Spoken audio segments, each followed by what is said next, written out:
Hello दोस्तों, नमस्कार। मेरा नाम है राशिद अली और मेरे चैनल का नाम है CS स्टडी BC। अगर आप चैनल पर नए हो तो चैनल से जुड़ सकते हैं, चैनल को सब्सक्राइब कर सकते हैं। ठीक है भाई, क्योंकि चैनल को सब्सक्राइब करने का कोई चार्ज तो लगता नहीं है। ठीक है, तो मैं आपकी तैयारी करा रहा हूँ भाई, आपकी B.Ed एंट्रेंस एग्ज़ाम 2022 की, जिसमें मेन सब्जेक्ट है आपका कॉमर्स। ठीक भाई, और मैं आपकी जो स्टूडेंट TGT PGT की तैयारी करना चाहता है मेरे चैनल के माध्यम से, तो मैं जल्दी ही जैसे ही B.Ed एंट्रेंस एग्ज़ाम का पेपर होगा उसके तुरंत बाद मैं आपकी TGT PGT की भी तैयारी करानी शुरू कर दूँगा। ठीक है भाई, तो जो स्टूडेंट या जो भाई बहन मेरे इस चैनल से जुड़ना चाहते हैं वो जुड़ सकते हैं। ठीक, TGT PGT की जो आपकी कॉमर्स की है तैयारी, मैं दोनों TGT PGT की तैयारी अपने चैनल के माध्यम से करा दूँगा, और वो कंटेंट ला के कराऊँगा कि जो आपको किसी भी कोचिंग सेंटर में ना मिले। ठीक, इस तरह का मैंने आपका टू द पॉइंट सिलेबस तैयार कर रखा है। ठीक है भाई, तो मैं ज़्यादा देर ना करते हुए B.Ed एंट्रेंस एग्ज़ाम 2017 का जो पेपर है वो डिस्कस करूँगा। ठीक है भाई, 2021 का पेपर मैंने डाल दिया, 2020 का, 2019 का, 18 का अब डल जाएगा और 17 का शाम तक डल जाएगा। ठीक, और मेरे पास फिर 16 और 15 का रह गया, ये कल डल जाएंगे। ठीक है, बाकी आपकी तैयारी चलती रहेगी 5 जुलाई तक, क्योंकि 6 जुलाई का आपका पेपर है। ठीक है भाई, स्टार्ट करते हैं भाई। क्वेश्चन नंबर 51, पासबुक तथा रोकड़ बही के शेष में अंतर होता है। ये क्वेश्चन आपका 2018 में भी पूछा गया था, 2019 में पूछा गया था, 2020 में पूछा गया था, इस तरह के क्वेश्चन। ठीक है भाई, जो आपका क्वेश्चन, ये जो क्वेश्चन है ये बैंक समाधान वाले चैप्टर में से है, जो 11वीं की क्लास है, जो 11वीं की जो बुक है अकाउंट की, उसमें बैंक समाधान विवरण का चैप्टर है, उसमें से आप इसकी तैयारी कर सकते हो। ठीक है, आपको मोटा मोटा जो मेन पॉइंट है वो पढ़ लो, बाकी क्वेश्चन आपके सामने हैं। इस टाइप के क्वेश्चन आपसे पूछे जाएंगे। क्वेश्चन नंबर 51 का जो आंसर है, आंसर जो हो जाएगा वो हो जाएगा C, बैंक द्वारा बैंक शुल्क लिया गया परंतु रोकड़ बही में प्रविष्टि नहीं हुई। तो पासबुक तथा रोकड़ बही का शेष अंतर होता है। ठीक है भाई। क्वेश्चन नंबर 52, अवास्तविक संपत्तियों में शामिल किया जाता है। जो आपकी अवास्तविक संपत्ति है वो शामिल होता है, तो इसमें आपका जो शामिल हो जाएगी, देखो, जो प्रारंभिक व्यय है, ठीक, यानी कि प्रीमियल्सी एक्सपेंस, अभिगोपन कमीशन, ठीक भाई, विकास व्यय और ये सभी, तो इसमें आपका जो आंसर हो जाएगा वो D हो जाएगा। अवास्तविक संपत्तियों में सभी चीज़ें आ जाती है। ठीक, ना तो एक फिक्स एसेट में आती है और ना ही करंट एसेट में आती है। ये सिर्फ ओनली ये जो मिक्स एक्सपेंस वाला क्वेश्चन टॉपिक होता है बैलेंस शीट में, उसके अंतर्गत आती है तीनों के तीनों, तो इसलिए ये इसमें तीनों के तीनों ऑप्शन राइट है। ठीक है भाई। क्वेश्चन नंबर 53, व्यापार खाता बनाने का उद्देश्य। हम जब व्यापार खाता बनाते हैं तो किस उद्देश्य के लिए बनाते हैं? तो ऑप्शन A क्या कह रहा, सकल लाभ अथवा सकल हानि ज्ञात करने के लिए। ऑप्शन B, विक्रय पर प्रत्यक्ष व्यय की दर ज्ञात करने के लिए। ऑप्शन C, माल की लागत की ज्ञात करने के लिए। यानी कि इसमें आपको मैं बता दूं, इसमें सभी ऑप्शन आपके राइट है, क्योंकि जब हम व्यापार खाता बनाते हैं तो व्यापार खाते में हम ये देखते हैं कि एक्चुअल में हमारे पास ग्रोस प्रॉफिट, यानी कि जो हमने मतलब हमने कितना बेचा, कितना ख़रीदा, उस व्यापार के अंदर हमारे पास कितना खर्चा आ रहा, उन सब का उद्देश्य होता है उसकी एक मोटी मोटी जानकारी लेना। इसलिए इसमें ये ऑप्शन राइट हो जाएगा, यानी कि सभी ऑप्शन, यानी कि ऑप्शन D इसका राइट है, उपरोक्त सभी है। क्वेश्चन नंबर 54, निम्नलिखित में से कौन स्थायी संपत्ति नहीं है? क्या पूछ रहा है भाई? जो आपका यो फिक्स एसिस्ट पूछ रहा है कि इनमें से कौन फिक्स एसिस्ट नहीं है। अब चलो, जो आपका भूमि और भवन है ये भी आपकी फिक्स एसिस्ट है। ठीक भाई, यंत्र और उपकरण ये भी आपकी फिक्स एसिस्ट है, और फर्नीचर ये भी आपकी फिक्स एसिस्ट है। पर आपका जो व्यापारिक रहतिया है ये फिक्स एसिस्ट नहीं है। ठीक, यानी कि आपका ये करंट असिस्ट में आता है। क्वेश्चन नंबर 54 का जो आंसर हो जाएगा वो हो जाएगा आपका डी। ठीक है, कौन सा हो जाएगा भाई? इसमें आपका आंसर इसमें डी हो जाएगा, व्यापारिक रहतिया। एक बार आपको बैलेंस शीट को भी जरूर देखना है, क्योंकि बैलेंस शीट से संबंधित के 2-3 क्वेश्चन जरूर पूछे जाते हैं इस टाइप से कि भाई कौन से हमारे पास करंट असिस्ट है, कौन सी आपकी लैप्टिस है, ठीक है भाई, कहाँ से लिया जाता है। तो ये जो 2 क्वेश्चन जो आए हैं आपके बैलेंस शीट से ही संबंधित के क्वेश्चन पूछे गए हैं। ठीक है भाई, हर साल एक दो क्वेश्चन तो जरूर बैलेंस शीट से आपके पूछे जाते हैं। ठीक है भाई, और आपका मेन क्या है भाई?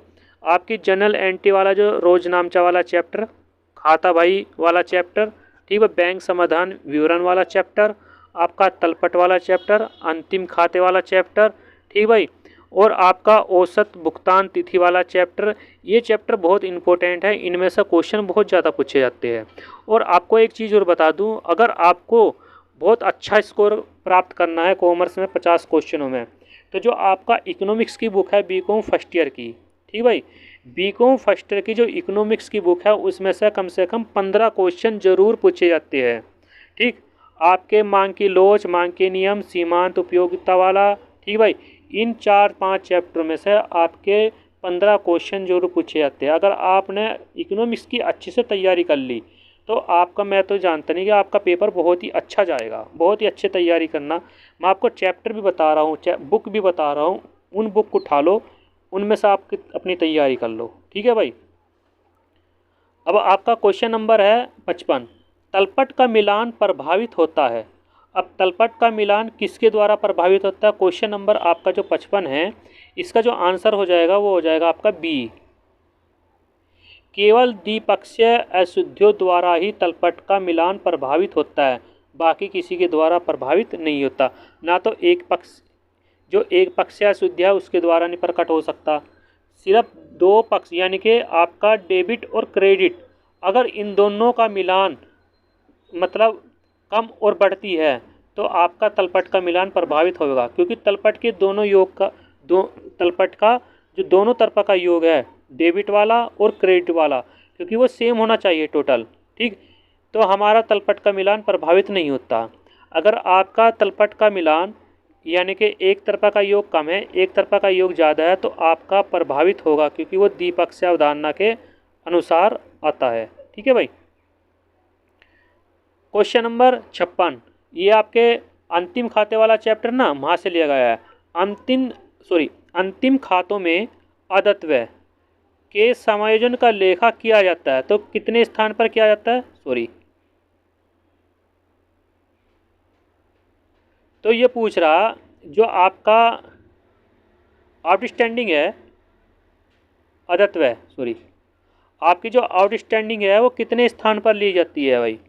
ठीक है, तो आपको मैं एक चीज़ बता दूं, तो वो आपका 2 स्थान पर ली जाती है। एक तो कहाँ से लिया जाएगा? एक तो आपकी जो आउटस्टैंडिंग है या तो ट्रेडिंग अकाउंट में यूज़ होगी, अगर ट्रेडिंग अकाउंट से संबंधित नहीं है आउटस्टैंडिंग तो आपका P&L अकाउंट में जाएगा। ठीक, और P&L अकाउंट से बाद में आपका बैलेंस शीट में प्रयोग होता है। तो 2 जगह प्रयोग होगा उसका, 2 स्थान पर प्रयोग होता है, प्रॉफिट एंड लॉस अकाउंट और आपका बैलेंस शीट। ठीक, 2 जगह आउटस्टैंडिंग का प्रयोग होता है। अगर इसी की जगह, इस शब्द की जगह आपका पूर्वदत्त व्यय पूछा जाए कि अंतिम खातों में पूर्वदत्त व्यय के समायोजन का लेखा किया जाता है, उसका भी 2 ही स्थान पर होगा भाई। ठीक, एक तो प्रॉफिट एंड लॉस अकाउंट में होगा और दूसरा कहाँ से होगा? बैलेंस शीट में जा करके प्रयोग होगा। ठीक भाई, क्वेश्चन नंबर 57, यदि अंतिम रहते को अंतिम खाते बनाने से पूर्व क्रय में समायोजित कर दिया जाता है तो उसे कहाँ से दर्शाया जाता है? ठीक है भाई, क्वेश्चन नंबर 57 का जो आंसर है वो हो जाएगा आपका, कहाँ से हो जाएगा? आपका बी, केवल आर्थिक चिट्ठे के संपत्ति पक्ष में। क्या पूछ रहा भाई? जो आपका क्लोजिंग स्टॉक है अंतिम खाते बनाने से पहले ही क्रय में समायोजित कर लिया जाता है, यानी कि मासी परचेस में ऐड कर लिया जाता है, तो उसको कहाँ, ये कहने का मतलब यह है कि अगर आपका closing stock profit and loss account में दे रखा है, समायोजन में नहीं दे रखा, क्योंकि समायोजन में दे रखा तो वो दोनों साइड में लिखा जाएगा। ठीक, अगर समायोजन में नहीं दे रखा, सीधा तलपट में दे रखा है, तो सीधा बैलेंस शीट में उसका प्रयोग होगा। इसलिए इसका आंसर बी राइट हो जाएगा। ठीक है भाई। क्वेश्चन नंबर 58 अभी 2018 के पेपर में पूछा गया था, 2017 के पेपर में भी आ गया कि चेक है, तो चेक क्या है भाई? चेक एक बेचान साध्य प्रलेख है। क्वेश्चन नंबर 58 का आंसर सी हो जाएगा।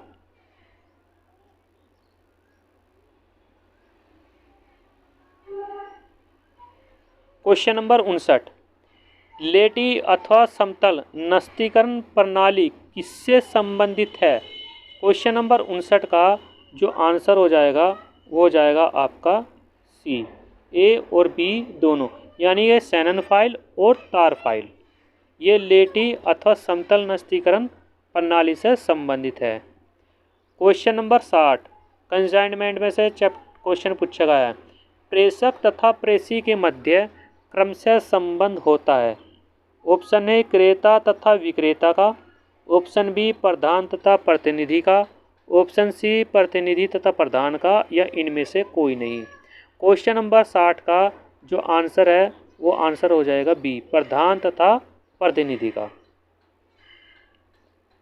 क्वेश्चन नंबर 61 पूंजीगत व्यय का लेखा किया जाता है। एक चैप्टर पूंजीगत और आयगत के नाम से वहाँ से क्वेश्चन लिया गया है। क्वेश्चन नंबर 61 का जो आंसर इसमें हो जाएगा वो हो जाएगा आपका आंसर सी, चिट्ठे में। पूंजीगत व्यय का लेखा जो किया जाता है वो किया जाता है चिट्ठे में किया जाता है, यानी कि बैलेंस शीट में। क्वेश्चन नंबर 62 ये क्वेश्चन बैंक समाधान विवरण से लिया गया है। जब बैंक समाधान विवरण रोकड़ पुस्तक के अनुकूल शेष से बनाया जा रहा है हो तो निम्न में से कौन सी मद नहीं जोड़ी जाएगी? क्वेश्चन नंबर 62 का जो आंसर हो जाएगा वो हो जाएगा आपका बी, चेक जमा किया गया किंतु वसूल नहीं किया गया। ये कुछ हेडिंग होती है बैंक समाधान विवरण की, आपको उन हेडिंगों को देख लीजिए। ठीक, उनमें से ही आपके क्वेश्चन पूछे जाते हैं। क्वेश्चन नंबर 63 जब बैंक में रुपया जमा कराया जाता है तो बैंक ग्राहक के खाते में क्या करता है? जमा करता है, नाम करता है, ए और बी दोनों, या इनमें से कोई नहीं। क्वेश्चन नंबर 63 का जो आंसर हो जाएगा वो हो जाएगा इसमें आपका जमा, कि ग्राहक के खाते में क्या करता है? जमा करता है, अपने यहाँ क्या करता है? नाम करता है। ठीक है भाई। क्वेश्चन नंबर 64 पत्रों एवं प्रलेखों को शीघ्रता से खोजने वाले उपकरण को क्या कहते हैं? क्वेश्चन नंबर 64 का जो आंसर हो जाएगा वो हो जाएगा बी, अनुक्रमणिका। ठीक है भाई। क्वेश्चन नंबर 65 फोल्डर फाइल कितने प्रकार की होती है? क्वेश्चन नंबर 65 का जो आंसर है वो हो जाएगा बी। ठीक है भाई। क्वेश्चन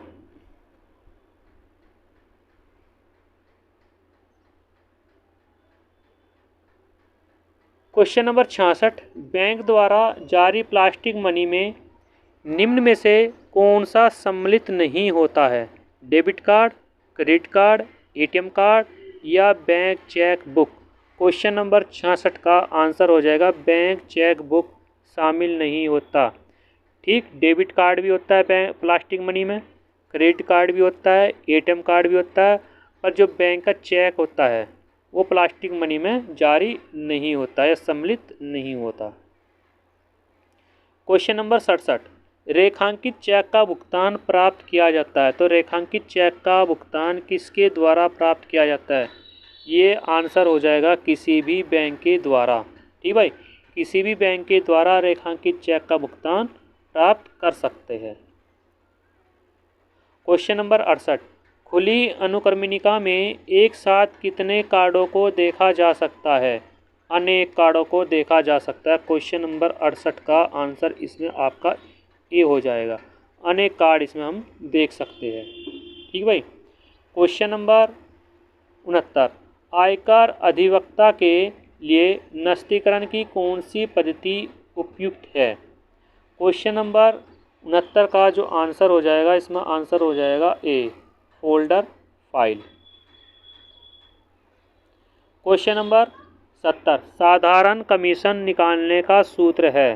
ठीक भाई, क्वेश्चन नंबर 70 का जो आंसर हो जाएगा वह आंसर हो जाएगा आपका ए, कुल बिक्री गुना दर भाग 100।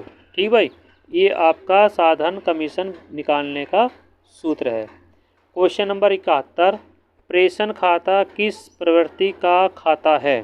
ठीक भाई, क्वेश्चन नंबर 71 का आंसर इसमें आपका हो जाएगा ए, अवास्तविक खाता। क्वेश्चन नंबर 72, थोक व्यापारी का कार्य नहीं है। ठीक भाई, थोक व्यापारी का कार्य क्या नहीं है? उपभोक्ताओं को ऋण देना। ठीक भाई, थोक व्यापारी का कार्य क्या क्या है? उत्पादकों से माल क्रय करना, फुटकर व्यापारियों को उधार में माल देना, मांग एवं पूर्ति में संतुलन बनाना। पर जो थोक व्यापारी का कार्य नहीं है वो है ऋण देना।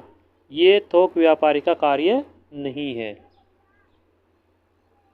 क्वेश्चन नंबर 73, एक आवश्यक वस्तु के लिए मांग की कीमत लोच होती है, तो वो आपका क्वेश्चन नंबर 73 का आंसर हो जाएगा आपका ए। ये क्वेश्चन आपका हर साल रिपीट क्वेश्चन पूछा जा रहा है एग्ज़ाम के अंदर। क्वेश्चन नंबर 74, बैंक के सामान्य कार्य के अंतर्गत कौन से कार्य नहीं आते हैं?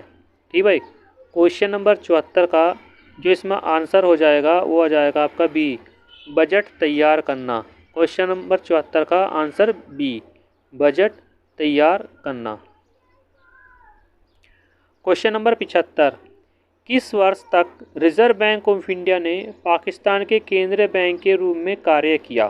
ठीक भाई, क्वेश्चन नंबर 75 का जो आंसर है वो आंसर है ए, 1948 तक कार्य किया। ठीक है भाई। क्वेश्चन नंबर 76, बैंक द्वारा ऋण प्रदान करने के साधन हैं। क्वेश्चन नंबर 76 का जो आंसर हो जाएगा वो हो जाएगा आपका सभी। ठीक भाई, नगद साख, बैंक अधिविकर, साधारण ऋण, ये सभी बैंक द्वारा ऋण प्रदान करने के साधन है। क्वेश्चन नंबर 77, सहकारी समिति का निर्माण डैश डैश वयस्क व्यक्तियों द्वारा किया जा सकता है, तो इसमें कितने व्यक्तियों के द्वारा सहकारी समिति का निर्माण या इसका निर्माण कर सकते हैं भाई? ठीक है, क्वेश्चन नंबर 77 का जो आंसर हो जाएगा इसमें आंसर हो जाएगा आपका 10 व्यक्तियों के द्वारा। ठीक भाई। क्वेश्चन नंबर 78, जब कुल व्यय में परिवर्तन कीमत में परिवर्तन की दिशा में होती है तो मांग की लोच किस प्रकार की होगी? मांग की लोच वाला चैप्टर है, उसमें ये पॉइंट दे रखे हैं, इन पॉइंटों को क्लियर कर लीजिए आप। क्वेश्चन नंबर 78 का आंसर इसमें हो जाएगा आपका बी। ठीक है भाई। क्वेश्चन नंबर 79, भारतीय आयात निर्यात बैंक का प्रमुख उद्देश्य क्या है? ठीक भाई, क्वेश्चन नंबर 79 का भारतीय आयात बैंक का प्रमुख उद्देश्य क्या है? तो इसमें आपका आंसर बी हो जाएगा, विदेशी व्यापार का वित्त पोषण। विदेशी व्यापार का वित्त पोषण। क्वेश्चन नंबर 80, 19 जुलाई 1969 को कितने बैंकों का राष्ट्रीयकरण किया गया था? तो इसमें आंसर हो जाएगा आपका डी, 14 राष्ट्रीय बैंकों का अधिकरण यानी कि राष्ट्रीयकरण किया गया था। कितने? 14 का। क्वेश्चन नंबर 82, यदि किसी वस्तु की मांग रेखा क्षैतिज अक्ष के समांतर हो तो उस वस्तु की कीमत लोच होगी। क्वेश्चन नंबर 81 का आंसर जो हो जाएगा वो हो जाएगा आपका बी, पूर्णतः लोचदार। 2018, 2019, 2020, 21 में क्वेश्चन ये पूछे गए हैं। क्वेश्चन नंबर 82, उपयोगिता मापन विश्लेषण का गणनावाचक दृष्टिकोण किसने प्रतिपादित किया था? ठीक भाई, क्वेश्चन नंबर 82 का जो आंसर हो जाएगा वो हो जाएगा ए, मार्शल के द्वारा। किसके द्वारा भाई? मार्शल के द्वारा। क्वेश्चन नंबर 83, भारतीय स्टेट बैंक में संचालक मंडल के कितने सदस्य होते हैं? क्वेश्चन नंबर 83 का जो आंसर है वो है आपका ए, 20 सदस्य होते हैं भाई संचालक मंडल में। क्वेश्चन नंबर 84, निम्नलिखित में से उपभोक्ता की पूर्ण तृप्ति की कौन सी स्थिति होती है? ठीक है भाई, क्वेश्चन नंबर 84 का आंसर इसमें हो जाएगा ए, शून्य सीमांत उपयोगिता। क्वेश्चन नंबर 85, सहकारी साख व्यवस्था में शीर्ष बैंक के नाम से जाना जाता है। तो क्वेश्चन नंबर 85 का जो आंसर है वो होता है राज्य सहकारी बैंक द्वारा। ठीक भाई, राज्य सहकारी बैंक शीर्ष बैंक के नाम से जाना जाता है भाई। क्वेश्चन नंबर 86, व्यापारिक बैंक अपनी जमा राशि की कितने प्रतिशत राशि को विनियोग में व्यय करते हैं? क्वेश्चन नंबर 86 का आंसर इसमें हो जाएगा आपका बी, लगभग 30%। ठीक है भाई। क्वेश्चन नंबर 87, भारतीय स्टेट बैंक की स्थापना निम्नलिखित में से किस समिति की अनुशंसा पर की गई थी? ठीक है भाई, क्वेश्चन नंबर 87 का जो आंसर हो जाएगा वो हो जाएगा आपका ए डी गोरवाला के समिति के अनुसार भारतीय स्टेट बैंक की अनुशंसा की गई थी और जो इसकी स्थापना हुई थी 1935 को, वर्ष 1935 में भारतीय स्टेट बैंक की स्थापना की गई थी। इसका जो पुराना नाम है वो है इंपीरियल बैंक। क्या है भाई? Imperial bank of India. ठीक है, इसका नाम बदल कर 1935 में भारतीय स्टेट बैंक की स्थापना कर दी गई थी। ठीक है भाई। क्वेश्चन नंबर 88, गिफिन वस्तु वह वस्तु है जिसकी मांग। क्वेश्चन नंबर 88 का आंसर इसमें आपका हो जाएगा बी, कीमत घटने से घटती है। क्वेश्चन नंबर 89, बैंक अधिविकर्ष की सुविधा मिलती है। बैंक अधिविकर्ष की सुविधा मिलती है तो इसका आंसर हो जाएगा आपका सी, चालू खाते में। ठीक भाई, बैंक अधिविकर्ष यानी बैंक ओवरड्राफ्ट की जो सुविधा मिलती है वो चालू खाते में मिलती है। क्वेश्चन नंबर 90, श्रम के अंतर्गत सम्मिलित है, मानसिक व शारीरिक दोनों क्रियाएं सम्मिलित है। इसका आंसर हो जाएगा सी। ठीक है भाई, क्वेश्चन नंबर 90 का सी। क्वेश्चन नंबर 91, पूंजी की विशेषता है। तो पूंजी की जो विशेषता है वह है मनुष्यकृत साधन। ठीक है भाई। क्वेश्चन नंबर 92, उत्पादन के साधनों के संयोग में एक साधन का अनुपात ज्यों ज्यों बढ़ाया जाता है त्यों त्यों एक बिंदु के बाद उस साधन का सीमांत उत्पादन किस प्रकार का होगा? तो इसमें इसका जो आंसर हो जाएगा वो जाएगा घटेगा। क्वेश्चन नंबर 93, साख मुद्रा होती है। ठीक है भाई, साख मुद्रा होती है। क्वेश्चन नंबर 93 का जो आंसर है इसमें आपका ए हो जाएगा, ऐच्छिक मुद्रा। क्वेश्चन नंबर 94, समावधि के आधार पर उत्पादन फलन कितने प्रकार के हो सकते हैं? तो क्वेश्चन नंबर 94 का जो आंसर है इसमें आपका हो जाएगा ए, 2 प्रकार के। कितने भाई? 2 प्रकार के। क्वेश्चन नंबर 95, अर्थशास्त्र की विषय सामग्री है। तो क्वेश्चन नंबर 95 का जो आंसर है इसमें आंसर हो जाएगा आपका सी, ए और बी दोनों। क्वेश्चन नंबर 96, आभास लगान की अवधारणा किसकी है? ठीक है भाई, क्वेश्चन नंबर 96 का जो आंसर है वो आंसर हो जाएगा सी, मार्शल के द्वारा। ठीक भाई। क्वेश्चन नंबर 97, भारत में चार्टेड अकाउंटेंट इंस्टीट्यूट द्वारा अब तक के कितने लेखांकन मानक निर्मित कर चुके गए हैं? तो वो आपका स्टैंडर्ड 32 है, AS 32 है भाई चार्टेड अकाउंटेंट के अनुसार। क्वेश्चन नंबर 98, ये जो क्वेश्चन है भाई ये 3-4 क्वेश्चन आपके जो आकेशन की बुक है आपकी बीकॉम फाइनल में, वहाँ से आप तैयार कर सकते हो आकिंसन से। ठीक है भाई। क्वेश्चन नंबर 98, प्रथम कंपनी आकेशन की नियुक्ति किसके द्वारा की जाती है? शेयर धारकों द्वारा की जाती है, प्रबंधन मंडल द्वारा की जाती है, सरकार द्वारा, या इनमें से कोई नहीं। तो आपकी जो नियुक्ति की जाती है प्रबंधन मंडल द्वारा की जाती है प्रथम कंपनी आकेशन की नियुक्ति। क्वेश्चन नंबर 99, कंपनी आकेशन को किस संस्था का सदस्य होना चाहिए? क्वेश्चन नंबर 99 का आंसर जो है वो आपका हो जाएगा सी, इंस्टीट्यूट ऑफ चार्टेड अकाउंटेंट। ठीक है भाई। और क्वेश्चन नंबर 100, पूंजी खाता है। तो आपका जो पूंजी खाता होता है वो होता है आपका व्यक्तिगत खाता। ठीक है भाई। तो ये आपके 100 क्वेश्चन हो गए। 2018 का पेपर अभी अपलोड हो जाएगा। 2017 का पेपर आपका शाम तक या रात 8 बजे तक अपलोड हो जाएगा। ठीक। आपका फिर 2016 और 2015 का पेपर कल अपलोड हो जाएंगे। बाकी 5 तारीख तक की आपकी तैयारी बहुत अच्छे से मैं कराता रहूँगा। ठीक है भाई। आपको ये बताता भी रहूँगा कि किस किस बुक से आपको तैयारी करनी है।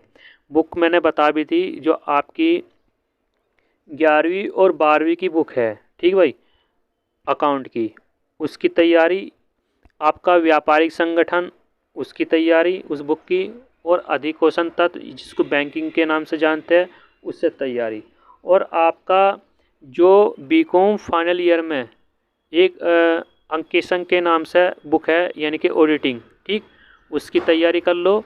और भाई आपकी बीकॉम फर्स्ट ईयर जो आपकी बुक